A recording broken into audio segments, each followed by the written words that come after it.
नमस्कार, मैं हूं अभिषेक त्यागी।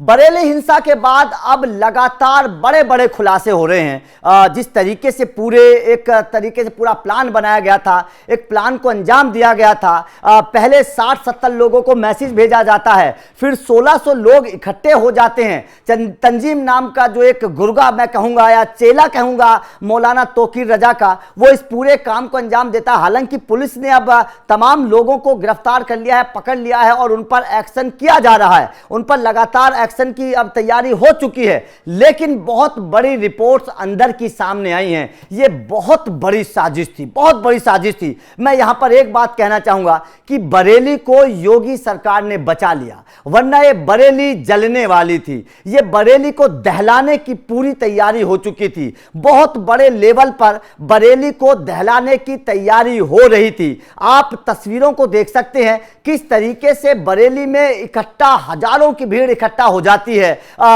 उसके बाद में ये लोग कहां से आए हैं? अलग अलग राज्यों से लोग आए थे। खबर आ रही है कि बिहार, पश्चिम बंगाल तक के लोग जो थे वो बरेली में आए थे। आलम मोहम्मद के पोस्टर इनके हाथों में थे और भीड़ इकट्ठा हो जाती है। और इकट्ठा होने के बाद भीड़ के अंदर से जो पुलिस का खुलासा हुआ है वो ये हुआ है कि भीड़ के अंदर से इस तरीके की बातें सामने आई थी। जो लोग पकड़े गए हैं, जो उन्होंने बताया है कि मौलाना तोकीर रजा का आदेश है, अगर बीच में कोई भी आए, बेशक पुलिस वाला बीच में आए, उसको भी छोड़ना नहीं। अब आप इससे अंदाजा लगा सकते हैं कि यह साजिश कितनी खौफनाक थी। बरेली को किस तरीके से दहलाने की एक तरीके से पूरी तैयारी थी। लेकिन 4 बहुत बड़ी बातें बरेली को लेकर सामने आई हैं। जो अंदर की रिपोर्ट सामने आई है, जो खबर सामने आ रही है, 4 बहुत बड़े खुलासे बरेली हिंसा को लेकर हुए हैं, इस दंगे को लेकर हुए हैं। किस तरीके से पूरी प्लानिंग की गई थी, किस तरीके से पूरी प्लानिंग को अंजाम दिया गया था,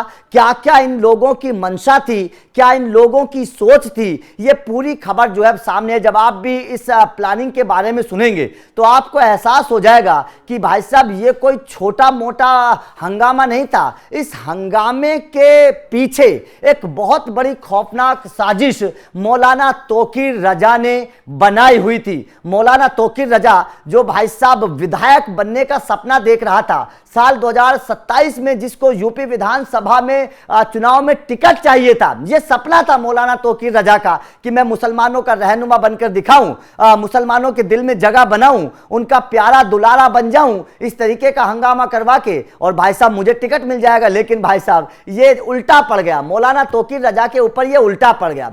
अब 4 जो जानकारी सामने आई है वो एक बार आप लोगों को दिखा देते हैं, तब आपको एहसास होगा। बच गया बरेली। योगी आदित्यनाथ ने बरेली के हिंदुओं को बचा लिया। जी हां, वास्तव में योगी आदित्यनाथ ने बरेली के हिंदुओं को बचा लिया। जिस तरीके की साजिश इस बरेली को दहलाने के लिए बनाई गई थी, यह कहना बिल्कुल ठीक है कि योगी आदित्यनाथ ने बरेली के हिंदुओं को बचा लिया। अब अगली तस्वीर एक बार आप लोगों को दिखाते हैं, क्योंकि यह बहुत बड़ी खौफनाक साजिश थी बरेली को दहलाने के लिए। अगली तस्वीर एक बार आप लोगों को दिखाएंगे किस तरीके से पूरी प्लानिंग थी। इनकी व्हाट्सएप चैटिंग से खुलासा हुआ है कि बरेली और आसपास की सभी मस्जिदों में बाहर से कम 100 लोगों को ठहराया जाए। इस बात का सोचिएगा, मतलब जो प्लानिंग थी उसके व्हाट्सएप, जो पुलिस अब छानबीन कर रही है, लोगों को पकड़ा गया, उनके व्हाट्सएप देखे गए हैं, तो पता चला है कि बरेली के आसपास की जो मस्जिदें थी उनमें कम से कम बाहर से आए हुए 100 लोगों को इकट्ठा मतलब ठहराए जाने के इंतजाम किया गया था। मतलब ये बहुत बड़े लेवल पर ये एक तरीके से हंगामा होने की तैयारी बनाई गई थी। सभी मस्जिदों को ये कहा गया था कि भाई साहब अगर आपके यहाँ पर कोई आदमी आए तो 100 लोग आपकी मस्जिद में ठहर सकते हैं। अगली एक बार जानकारी एक बार दिखाइएगा, वो एक बार जानकारी एक बार और दूसरी जानकारी एक बार आप लोगों को दिखा देते हैं। जानकारी है कि बरेली में 5 थाना क्षेत्र में 390 मस्जिदें हैं। ये बहुत बड़ी जानकारी है। 5 थाना क्षेत्र में 390 मस्जिदें हैं। बाहर से लाकर कुछ लोग इनमें ठहराए जा रहे थे। अब अगर एक मस्जिद में 100 लोग भी लाकर ठहराए जाते हैं तो 390 मस्जिदों में करीब 40,000 लोग आकर दंगा करते। सोचिएगा, मतलब 40,000 के आसपास लोगों के इकट्ठा होने की पूरी प्लानिंग तैयार कर ली गई थी बरेली में। तो इससे आप अंदाजा लगा सकते हैं कि कोई छोटा मोटा प्लान नहीं था, यह बहुत बड़ा प्लान था। 390 मस्जिदों में 40,000 लोग इकट्ठा होने वाले थे। अगली जानकारी एक बार आप लोगों को दिखाते हैं आपको, ताकि एहसास हो जाए कि बरेली दंगा कितने बड़े पैमाने पर होना था, लेकिन योगी ने बचा लिया। पुलिस की माने तो इन लोगों को बाहर से बुलवाने का मकसद बरेली में दंगा करवाना था। जो बाहर से बुलाए गए थे, पुलिस वालों की हत्या करनी थी, आम लोगों की हत्या करनी थी, लोगों को मुसलमानों की ताकत बतानी थी। जो मैं लगातार आप लोगों को बता रहा हूं कि मौलाना तौकीर रजा का जो मोटिव था इस दंगे के पीछे, वो यही था कि मुसलमानों के बीच वो अपनी ताकत को बताना चाहता था, ताकत को दिखाना चाहता था, ये जताना चाहता था कि मैं मुसलमानों का सबसे बड़ा रहनुमा हूं, सबसे बड़ा नेता हूं। और इसके पीछे बेशक कितने भी हिंदू मर जाते, कितने पुलिस वालों की जान चली जाती, यह उसका मकसद था जो लोगों ने जानकारी दी है। अगली तस्वीर एक बार आप लोगों को दिखाएंगे। जो जानकारी है वो ये है कि बरेली में 5 थाना क्षेत्रों में केवल 300 से 400 पुलिसकर्मी जो है अभी तैनात हैं।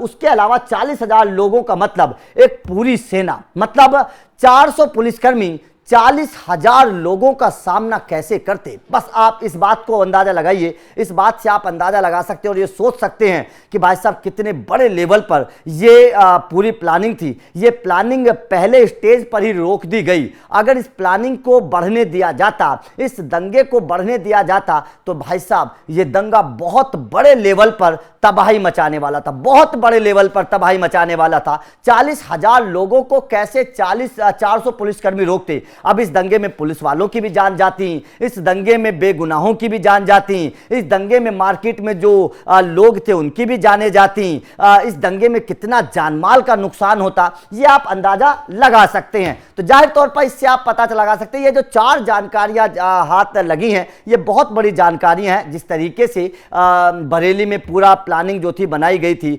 मस्जिदों में 100 लोगों के, हर मस्जिद में, बरेली नहीं, बरेली के आसपास के जो क्षेत्र हैं वहां पर हर मस्जिद में 100 लोगों के इकट्ठा होने की बात थी। 40,000 के आसपास लोग बरेली में इकट्ठा होने थे। इतने लोग आ नहीं पाए थे, पहले दिन का ही हंगामा था, पहले दिन इस हंगामे को रोक दिया गया, उतने लोग आ नहीं पाए थे। उसके बावजूद आप भीड़ को देख सकते हैं, कितनी भीड़, हजारों की संख्या में भीड़ थी और ये पहले दिन का मामला था। अभी और भीड़ आने वाली थी बरेली में। 40,000 के आसपास लोग अगर बरेली पहुंच जाते, अगर ये दंगा दूसरे या तीसरे दिन पहुंच जाता, तो आप अंदाजा नहीं लगा सकते कितना बड़ा हंगामा यूपी में होने वाला था, बरेली में होने वाला था। बरेली को पूरे तरीके से दहलाने की पूरी साजिश थी। लेकिन जाहिर तौर पर कहते हैं ना कि योगी सरकार जो है वो इस तरीके की हरकतों पर पैनी नज़र रखती है। बरेली पर पैनी नज़र थी, पहले से ही खुफिया जानकारी थी कि बरेली में इस तरीके का हंगामा हो सकता है और योगी सरकार ने अपने अफसरों को, पुलिस को मुस्तैद कर दिया था कि इस तरीके के हंगामा अगर होता है बरेली में तो उसको पहले बार में ही रोक दिया जाए। तो जाहिर तौर पर यह बरेली को लेकर एक बहुत बड़ी जानकारी हाथ लगी है। खैर, आपका इस साजिश को लेकर, इस खबर को लेकर क्या कहना है? क्या आपको लगता है कि वास्तव में इस तरीके के लोगों को पकड़कर उल्टा लटका देना चाहिए, इस तरीके के लोगों को बड़ी सजा सुधा देनी चाहिए? कमेंट करके बताइएगा। वीडियो अच्छी लगी हो तो लाइक कोशिश जरूर करिए, चैनल को सब्सक्राइब करके बेल आइकन को प्रेस कर देना। Thank you very much.